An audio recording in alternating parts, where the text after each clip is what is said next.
बिस्मिल्लाहिर्रहमानिर्रहीम अस्सलाम वालेकुम। My name is Ishan Khalid और आज हमारा ऑब्जेक्ट ओरिएंटेड प्रोग्रामिंग का लेक्चर नंबर 22 है, जिसमें हम डिस्कस करेंगे इनहेरिटेंस को। इनहेरिटेंस ऊप का सी प्लस प्लस में ऊप का एक बहुत इम्पोर्टेंट लेक्चर है, एक बहुत इम्पोर्टेंट टॉपिक है जिसको आज हम डिस्कस करने जा रहे हैं इस लेक्चर में। तो इनहेरिटेंस का बेसिक मतलब जो है वो ये है कि विरासत। अब विरासत जैसे एक मैं बहुत छोटी सी आपको एग्जांपल देता चलूं कि अगर मैं कहूं कि एक स्टूडेंट है जिसका आई कलर ब्राउन है या आई कलर ब्लू है, ठीक है, थोड़ा डिस्टिंक्ट कर लेते हैं, आई कलर ब्लू है, और उसके पेरेंट्स में से किसी एक का कलर भी आई कलर ब्लू है, तो मैं ये कह सकता हूँ कि ये स्टूडेंट को जो आई कलर मिला है वो अपने पेरेंट्स से विरासत में मिला है। ठीक है। तो ये बेसिकली इनहेरिटेंस का कॉन्सेप्ट है कि एक पेरेंट क्लास यहाँ पर होती है हमारे पास, फिर वहाँ से हम चीज़ें ड्राइव करके चाइल्ड क्लास में यूज़ कर सकते हैं। अब वो किस तरह से करेंगे और सारा सिनेरियो क्या है उसको हम डिटेल डिस्कस करेंगे। तो सबसे पहले तो मैं आपको ये बताऊंगा कि हमने ऊप पढ़ी थी, जब हमने ऊप पढ़ी तो हमने उसके फीचर्स देखे थे कि फीचर्स में ऊप के रीयूजेबिलिटी का वर्ड आ रहा था कि हम ऊप में अगर कोई कोड लिखते हैं तो उसको हम बार बार यूज़ कर सकते हैं। तो इनहेरिटेंस एक ऐसी टेक्निक है जो कि हमें कोड को रीयूज़ करने में मदद देती है।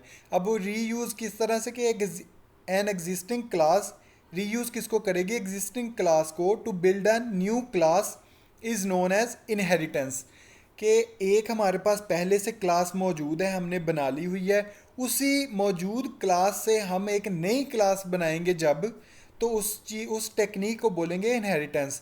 अब नई क्लास किस तरह से बनाएंगे वो भी हम देखेंगे। The new class inherits all the behaviour of the original class.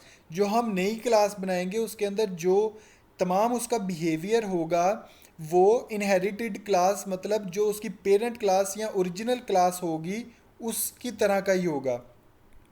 The existing class that is reuse to create a new class is known as super class. अब जिस क्लास से हम नई क्लास बना रहे हैं उस क्लास को हम बोल सकते हैं सुपर क्लास या बेस क्लास या पेरेंट क्लास। इन तीनों में से कोई भी वर्ड हम यूज़ कर सकते हैं उस क्लास के लिए जिससे हमने नई क्लास बनानी है। और जो नई क्लास बनाएंगे हम, the new class that inherit the properties and function of the existing class. अब नई क्लास जो होगी वो अपर क्लास मतलब सुपर क्लास, बेस क्लास या पेरेंट क्लास के वो प्रॉपर्टीज़ को भी एक्सेस कर सकती है और फंक्शंस को भी यूज़ कर सकती है। यहाँ मैं एक्सेस का वर्ड नहीं यूज़ करूँगा बल्कि यूज़ का वर्ड यूज़ करूँगा ताकि आपको पता चल सके कि जो ड्राइव्ड क्लास है वो सुपर क्लास के तमाम जो प्रॉपर्टीज़ और फंक्शंस हैं उन्हें यूज़ कर सकती है। तो ऐसी जो ड्राइव क्लास या ऐसी क्लास जो नई क्लास हम बनाएंगे ओरिजिनल क्लास से उसको क्या बोल सकते हैं हम, सब क्लास या ड्राइव्ड क्लास या चाइल्ड क्लास। तो आप यहाँ पर और क्लियरली देख सकते हो कि जैसे पेरेंट और चाइल्ड का रिलेशन होता है उसी तरीके से इनहेरिटेंस वर्क करती है कि जिस क्लास से नई क्लास बनती है उसे हम पेरेंट क्लास बोल सकते हैं और जो नई क्लास जनरेट होती है उसे हम कह सकते हैं child class. The inheritance relationship between the classes of the program is called class hierarchy. इस तरह के रिलेशनशिप को हम बोलते हैं क्लास हायरार्की। फिर उसके बाद बात करेंगे inheritance is one of the most powerful features of object oriented programming. The basic principle of inheritance is that each subclass shares common properties with the class from which it is derived।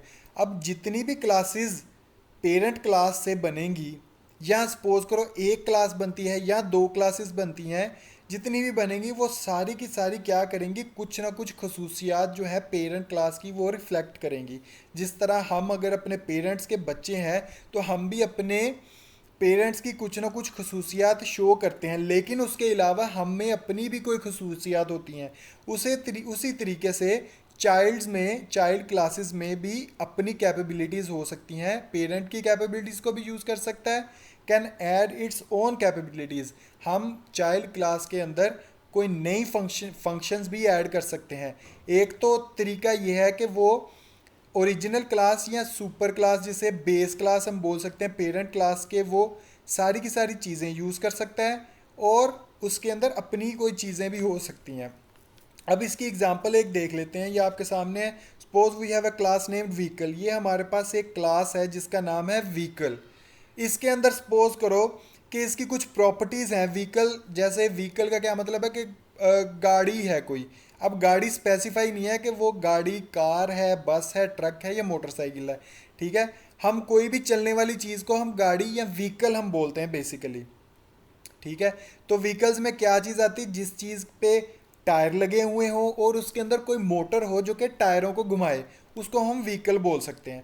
अब क्या मैं बस को vehicle बोल सकता हूँ? बिल्कुल, truck को भी व्हीकल बोल सकता हूँ, मोटरसाइकिल बोल। लेकिन जब मैं व्हीकल को कैटेगराइज करूँगा, डिवाइड करूँगा, तो डिवाइड करके ये व्हीकल मेरी बस में भी डिवाइड हो सकती है, ट्रक में भी डिवाइड हो सकती है और मोटरसाइकिल में भी डिवाइड हो सकती है। अब आप देख सकते हो कि ये जो हमारी क्लास है व्हीकल, ये है पेरेंट क्लास या बेस क्लास। और ये जो हमारे पास नीचे क्लासेस जो इसकी, इसमें जो चीज़ थी व्हील्स और मोटर्स को यूज़ करते हुए आगे चीज़ ड्राइव हुई है, उसको हमने कहा है बस। अब इसके अंदर इसको हम बोलते हैं चाइल्ड क्लास या सब क्लास भी बोल सकते हैं, ड्राइव्ड क्लास भी बोल सकते हैं, तीन नाम है इसके। तो अब जो बात मेन यहाँ पर याद रखने वाली वो ये है कि पेरेंट क्लास जो है उसके अंदर बेसिक चीज़ें, सपोज करो एक बहुत सिंपल सी एग्जांपल मैं देता हूँ आपको, कि जो नई नई जब गाड़ियाँ आई तो गाड़ियों के अंदर क्या था कि इंजन था, लेकिन वो मूव कर सकती थी सिर्फ आगे को। ठीक है, उसमें बैक गियर नहीं था। लेकिन फिर एक बंदे ने क्या किया, उस गाड़ी की तमाम चीज़ें यूज़ की और एक नई गाड़ी बना ली। सपोज करो, यहाँ पे मैं एग्जांपल दे रहा हूँ कि नई गाड़ी उसने बना ली। वो जो नई गाड़ी उसने बनाई वो इस गाड़ी की एक चाइल्ड क्लास हो गई। लेकिन उसके उसके अंदर उसने क्या चीज़ एक और ऐड कर दी, उसने ऐड किया उसके अंदर बैक गियर, कि वो पीछे को भी आ सके, तो वो भी उस गाड़ी की चाइल्ड क्लास बन जाएगी और उसके अंदर एनहांसमेंट भी हो जाएगी। तो इस तरीके से हम पिछली चीज़ों को यूज़ करते हुए, पुरानी क्लासेस की चीज़ों को यूज़ करते हुए नई क्लासेस बना सकते हैं और नई क्लासेस के अंदर भी नई चीज़ें इंट्रोड्यूस करवा सकते हैं। इसी तरीके से जैसे एग्जांपल है, अ class of animals can be divided into सब क्लासेस। लाइक मैमल्स होते हैं, एनिमल से ड्राइव होते हैं। एम्फीबियंस होते हैं, वो भी एनिमल से ड्राइव होते हैं। इंसेक्ट्स भी एनिमल से, रेप्टाइल्स भी एनिमल से ड्राइव होते हैं। ये सारे जो हैं ये सब क्लासेस होंगी किसकी? एनिमल्स की। अ class vehicle can be divided into car, truck, बस और motorcycle. A class of shape, अगर शेप की एक क्लास बना ली जाए, उससे हमने मज़ीद क्लासेस ड्राइव करनी हो तो वो क्लासेस कौन सी हो सकती हैं? लाइंस की क्लास एक अलग हो सकती है, एलिप्सिस की क्लास एक अलग हो सकती है, बॉक्सेस की क्लास एक अलग हो सकती है, जो कि सारी ड्राइव हो रही हैं शेप की क्लास से। तो इस तरीके से आप देख सकते हो कि शेप को यूज़ करते हुए चाहे लाइन बनाई जाओ, शेप को यूज़ करते हुए चाहे एलिप्सिस बनाई जाओ, चाहे बॉक्सेस बनाई जाओ। तो इस तरीके से पुरानी क्लासेस जो होती हैं उनसे हम नई क्लासेस बनाते हैं पुरानी क्लासेस की प्रॉपर्टीज़ को यूज़ करते हुए। द अबव फिगर के बारे में हमने पढ़ लिया, डिस्कस कर लिया है। अब देखेंगे इसके एडवांटेजेस के बारे में। एडवांटेजेस क्या है? Advantages of inheritance, some important advantages of inheritance are as following. सबसे पहला इसका एडवांटेज है रीयूजेबिलिटी। क्योंकि हम जो है इनहेरिटेड क्लास के अंदर पेरेंट क्लास की चीज़ों को भी यूज़ कर सकते हैं, बेस क्लास की चीज़ों को भी यूज़ कर सकते हैं। तो इसी तरीके से ये रीयूजेबिलिटी को रिफ्लेक्ट करता है। सेव टाइम्स एंड एफर्ट, जब एक चीज़ पहले बनी हुई है तो उसी को हमने दोबारा यूज़ करना है और अपनी एक एक्सटर्नल चीज़ या एक एडिशनल चीज़ उसमें ऐड कर देंगे तो हमारा टाइम भी बचेगा और हमारी मेहनत भी बचेगी उसमें। Increases program structure and reliability, इसके अंदर प्रोग्राम को जो स्ट्रक्चर होता है वो भी इंक्रीज़ होता है और रिलायबिलिटी भी इंक्रीज़ होती है, क्योंकि वो एक चीज़ जिसको हम दोबारा यूज़ कर रहे हैं वो पहले भी अच्छे से वर्क कर रही होती है, इसी वजह से हम उसे दोबारा use. A super class is already compiled and tested properly, क्योंकि जो सुपर क्लास होती है वो पहले से बनी हुई होती है, उसको हमने चलाया हुआ होता है, उस पर वर्क किया होता है, उस पर टेस्ट प्रॉपरली हमने किया होता है, उसमें मतलब कोई भी कमी कोताही नहीं होती, तभी हम उससे नई चीज़ें ड्राइव करते हैं। जब नई चीज़ ड्राइव करेंगे तो उसके अंदर जो है रिलायबिलिटी रिफ्लेक्ट करेगी कि वो हमें धोखा नहीं दे सकती, कि कहीं पे एरर नहीं दे सकती, क्योंकि हमें पता है कि ये अच्छे से वर्क कर रही थी पहले भी। फिर उसके बाद है कैटेगरीज ऑफ इनहेरिटेंस। इनहेरिटेंस की दो कैटेगरीज हैं यहाँ पर, लेकिन मैं आपको चार कैटेगरीज के बारे में सजेस्ट करूँगा कि इसकी चार कैटेगरीज हैं। बुक में दो डिस्कस की गई हैं, तो पहले हम दो को देखते हैं, फिर दो अलग जो है वो मैं आपको बताऊँगा कि वो कौन सी है। सबसे पहले है single inheritance. Single inheritance basically क्या है कि ये जो आपके सामने एक बॉक्स है, ये एक हमारे पास क्लास है। अब क्लास के अंदर हम क्या क्या चीज़ें डिफ़ाइन करते हैं? हम डाटा मेंबर्स जो उसकी प्रॉपर्टीज़ होती हैं, और मेंबर फंक्शंस। अब इसके अंदर मेंबर फंक्शन और डाटा मेंबर्स हमने चलाए। जैसे सपोज करो पिछले लेक्चर्स में हमने कोई भी क्लास बनाई, तो वो आप सपोज कर लो कि ये वही क्लास है जिसके अपने मेंबर फंक्शंस और डाटा मेंबर्स हैं। अब इस क्लास से जब मैं एक चीज़ ड्राइव करूँगा तो वो मेरे पास आ जाएगी चाइल्ड क्लास। अब ये चाइल्ड क्लास क्या करेगी कि इस पेरेंट क्लास के फंक्शंस को एक्सेस कर सकती है, इसमें दोबारा नहीं बनाने पड़ेंगे हमें, वो इसी के फंक्शंस को एक्सेस कर लेगी। जैसे ऑब्जेक्ट बना के, वो हम देखेंगे आगे लेक्चर्स में कि किस तरीके से हम कोड के थ्रू इसे यूज़ करते हैं। तो अभी सिर्फ मैं आपको समझाने के लिए ये सारा लेक्चर है कि आप समझ जाएं अच्छी तरीके से कि इनहेरिटेंस बेसिकली होती क्या है। तो सिंगल इनहेरिटेंस जो है वो एक पेरेंट और एक ही चाइल्ड, एक पेरेंट से एक ही चाइल्ड ड्राइव जब होगा तब उसे हम बोलेंगे सिंगल इनहेरिटेंस। मल्टीपल इनहेरिटेंस क्या है? दो पेरेंट होंगे, दो बेस क्लासेस से एक ड्राइव क्लास या एक सब क्लास ड्राइव होगी या चाइल्ड क्लास ड्राइव होगी, तब हम उसे बोलेंगे कि ये मल्टीपल इनहेरिटेंस है। A type of inheritance in which a child class is derive from multiple parent classes is known as multiple inheritance. अब ये जो चाइल्ड क्लास है ये इसके भी मेंबर फंक्शंस को यूज़ करेगी, इसके भी मेंबर फंक्शंस को यूज़ कर सकती है, दोनों के मेंबर फंक्शंस को यूज़ कर सकती है, और चाइल्ड क्लास में अपने भी कोई मेंबर फंक्शंस हो सकते हैं। तो बिल्कुल आसान सा ये एक कॉन्सेप्ट है, बहुत ही इजी। नेक्स्ट है हमारे पास जो मैं आपको बताऊंगा कि और कौन कौन सी है, इसमें मल्टी लेवल इनहेरिटेंस भी आती है। थर्ड इसकी टाइप है multi level inheritance. Multi level inheritance में क्या होता है, एक हमारे पास बेस क्लास होती है, ओरिजिनल क्लास, ठीक है, उससे हम ड्राइव करते हैं एक ड्राइव क्लास या चाइल्ड क्लास बना ली। अब इस चाइल्ड क्लास से हम मज़ीद आगे एक और ड्राइव कर सकते हैं क्लास, उसको भी हम ड्राइव क्लास बोलेंगे। इस ड्राइव क्लास के लिए ये क्लास पेरेंट क्लास बन जाएगी, क्योंकि ये इसकी खसूसियात को, इसकी मेंबर फंक्शंस को, इसकी प्रॉपर्टीज़ को यूज़ कर रही होगी। तो ये हमारे पास लेवल बन गया। जैसे हमारे पास पीढ़ियाँ बन जाती हैं, दादी अम्मा, फिर उसके बाद मम्मा, उसके बाद बेटा या बेटी जो भी है। तो इस तरीके से ये मल्टी लेवल इनहेरिटेंस इसे बोला जाता है।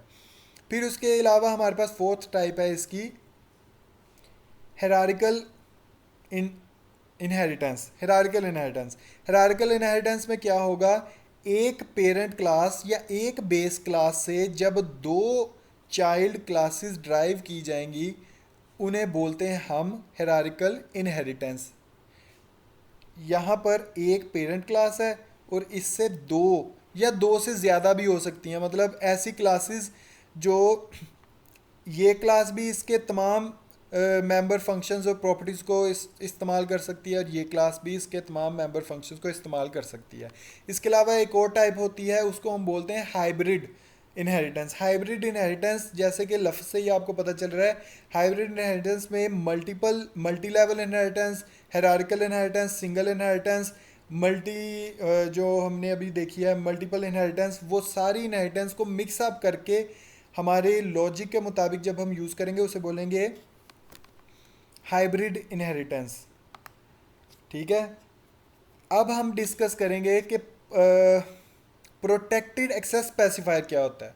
प्रोटेक्टेड एक्सेस स्पेसिफायर जब हमने पिछले लेक्चर्स में मेरा ख्याल है कि तीसरे के फोर्थ लेक्चर में हमने डिस्कस किया था एक्सेस स्पेसिफायर्स को। एक्सेस स्पेसिफायर्स बेसिकली क्या थे कि किस चीज़ को हम दूसरे एक्सेस कर सकते हैं या नहीं कर सकते।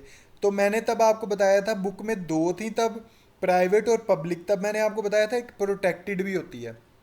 तो यहाँ पर प्रोटेक्टेड यूज़ होगी, इसको हम डिस्कस कर लेते हैं। The private data members of class are only accessible in the class in which they are declared. Private data members, जब हम प्राइवेट एक्सेस स्पेसिफायर लगाते हैं डाटा मेंबर्स पे, तो वो सिर्फ और सिर्फ उसी क्लास के अंदर यूज़ कर सकते हैं हम उन्हें। The public data members are accessible from anywhere in the program. एक प्रोग्राम के अंदर जब हम पब्लिक का कीवर्ड यूज़ करते हैं किसी फंक्शन के साथ या डाटा मेंबर्स के साथ, तो वो कहीं भी किसी जगह से भी वो एक्सेस हो सकते हैं डाटा मेंबर्स। लेकिन क्या है, the protected access specifier is different from private and public access specifier. It is specifically used in inheritance. ये इनहेरिटेंस के अंदर यूज़ किया जाता है। It allows a protected data member to be access from all derived classes but not from anywhere else in the program. अब ये public और private के दरमियान में आएगा। वो किस तरह से कि प्राइवेट में क्या है कि उसी क्लास के अंदर यूज़ होता है, पब्लिक में क्या है क्लास के बाहर से भी यूज़ होता है, और ये उन दोनों के दरमियान में रिलाई करता है कि उस क्लास के अंदर तो यूज़ होगा और उस क्लास से जो नई क्लासेस बनी हुई हैं वहाँ से भी प्रोटेक्टेड डाटा मेंबर जो है वो एक्सेस किया जा सकता है। लेकिन उस क्लास के साथ अगर रिलेशन नहीं है किसी और क्लास का, तब वो वहाँ पर उस क्लास से वो एक्सेस नहीं हो सकता। It means that the child class can access all the protected data members of it parent class. तो पेरेंट क्लास के जितने भी प्रोटेक्टेड डाटा मेंबर्स होंगे वो चाइल्ड क्लास जो है वो यूज़ कर सकता है, लेकिन कोई और क्लास उन डाटा मेंबर्स को यूज़ नहीं कर सकती। Difference between private, public and protected क्या है? एक्सेस स्पेसिफायर्स हैं। एक्सेस स्पेसिफायर हमारे पास कितने हैं? पब्लिक है, प्रोटेक्टेड है और प्राइवेट है। अब आप देख सकते हो कि एक्सेसिबल फ्रॉम ओन क्लास, उसी क्लास के अंदर से अगर एक्सेस करेंगे तो कौन कौन सा होगा? पब्लिक भी हो जाएगा, प्रोटेक्टेड भी होगा और प्राइवेट भी होगा, क्योंकि वो उसी क्लास के अंदर है। प्राइवेट भी उसी क्लास के अंदर एक्सेस कर सकते हैं हम डाटा मेंबर को। लेकिन क्या access from derived class? Derived class से पब्लिक हो जाएगा, क्योंकि पब्लिक तो हम कहीं से भी कर सकते हैं। प्रोटेक्टेड क्योंकि ये स्पेशलाइज इसीलिए है, हम लगाते प्रोटेक्टेड इसलिए ताकि चाइल्ड क्लास जो है, ड्राइव्ड क्लास जो है वो उसे एक्सेस कर सके डाटा मेंबर्स को पेरेंट क्लास से। तो ये प्रोटेक्टेड जो है ड्राइव क्लास में एक्सेस हो सकता है। लेकिन अगर प्राइवेट लगा देंगे तो प्राइवेट जो है वो एक्सेस नहीं होगा ड्राइव क्लास में। फिर उसके बाद बात करते हैं accessible from outside the class accessible from objects outside the class. अब कि एक क्लास से बाहर जब ऑब्जेक्ट्स डिक्लेयर किए जाते हैं, ऑब्जेक्ट्स के थ्रू वो चीज़ें हम गेट करते हैं, तो वो कौन कौन सी चीज़ें होंगी? अगर किसी के साथ पब्लिक लगा होगा तो पब्लिक वाली चूँकि हर जगह से हम एक्सेस कर सकते हैं तो यहाँ पर यस आएगा। प्रोटेक्टेड सिर्फ और सिर्फ एक्सेसिबल के लिए होता है, यहाँ पर नो आएगा कि ऑब्जेक्ट्स के थ्रू नहीं होगा। प्राइवेट तो बिल्कुल ही नहीं होगा क्योंकि ये क्लास के बाहर एक्सेस हो ही नहीं सकता। तो ये था डिफरेंस प्रोटेक्टेड एक्सेस स्पेसिफायर का पब्लिक एक्सेस स्पेसिफायर से और प्राइवेट एक्सेस स्पेसिफायर से। तो मिलते हैं नेक्स्ट लेक्चर में, तब हम डिस्कस करेंगे इसकी एग्जांपल्स और किस तरीके से इसे डिफ़ाइन किया जाता है और किस तरीके से हम यूज़ करेंगे ड्राइव क्लासेस को अपने प्रोग्राम के अंदर।